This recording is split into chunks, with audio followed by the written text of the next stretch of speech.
ചിങ്ങമാണ്, ഓണമാണ് എന്നൊക്കെ നമ്മൾ പറയുമ്പോഴും നമ്മൾ മഹാബലിയെക്കുറിച്ചൊക്കെ എപ്പോഴും ഓർമ്മിച്ചുകൊണ്ടേയിരിക്കും. ഇനി അങ്ങോട്ട് മഹാബലി കഥകളും മഹാബലി പാട്ടുകളും ഒക്കെ ആയിരിക്കും. മാവേലിയെക്കുറിച്ച് പറയുമ്പോൾ ഒരു കാര്യം പ്രേക്ഷകർ ഓർമ്മിക്കണം. ചിങ്ങം പുലരുമ്പോൾ നിങ്ങൾ നിങ്ങളുടെയൊക്കെ ജീവിതത്തിൽ എല്ലാം മറ്റൊരാൾക്ക് കൊടുത്ത് സമർപ്പിച്ച് ജീവിക്കുന്നവരാണെങ്കിൽ നിങ്ങൾ മണ്ടന്മാരാണ് എന്നതാണ് യാഥാർത്ഥ്യം.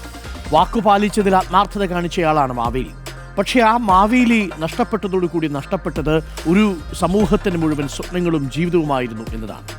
നമ്മളെപ്പോഴും പറയാറുണ്ട്, പുട്ട് എന്ന് പറയുന്ന ഭക്ഷണ വിഭവം മലയാളിയുടെ തനത് ഭക്ഷണ വിഭവങ്ങളിലൊന്നാണ്. ഈ പുട്ടിനെ കുറിച്ച് പറയാറുണ്ട്, ജീവിതവും പുട്ടും തമ്മിലൊരു ബന്ധമുണ്ട്. എന്താണെന്നറിയാമോ? പുട്ടിന് മാവ് താഴെ വീഴാതിരിക്കാൻ വേണ്ടി ചില്ലിട്ട മനുഷ്യരുണ്ടല്ലോ, മാവ് താഴെ പോകാതിരിക്കാൻ വേണ്ടി ചില്ലിട്ട മനുഷ്യർ തന്നെയാണ് ആ പുട്ട് പാകമാകുമ്പോൾ പുറകിൽ നിന്ന് കുത്തുന്നത്. അപ്പോൾ അതെപ്പോഴും പ്രത്യേകം ശ്രദ്ധിച്ചേക്കണം. താഴെ വീഴാതിരിക്കാൻ വേണ്ടി ചില്ലിട്ട മനുഷ്യർ തന്നെയാണ് പുറത്ത് തള്ളിയിടാൻ വേണ്ടിയിട്ട് പുറകിൽ നിന്ന് കുത്തുന്നതും. ഇതാണ് പുട്ട് നമുക്ക് നൽകുന്ന ഒരു വലിയ പാഠം. ചില മനുഷ്യരൊക്കെ അങ്ങനെയാണ്. അപ്പോൾ പ്രത്യേകം ഒന്ന് കരുതിയിരുന്നുള്ളൂ. ഞാൻ മാവേലിയെക്കുറിച്ചും വാമനനെക്കുറിച്ചും ഓർമ്മിപ്പിച്ചു എന്ന് മാത്രം. നമ്മുടെയൊക്കെ ജീവിതത്തിലുണ്ട് മഹാബലിയും, നമ്മുടെയൊക്കെ ജീവിതത്തിലുണ്ട് വാമനന്മാരും.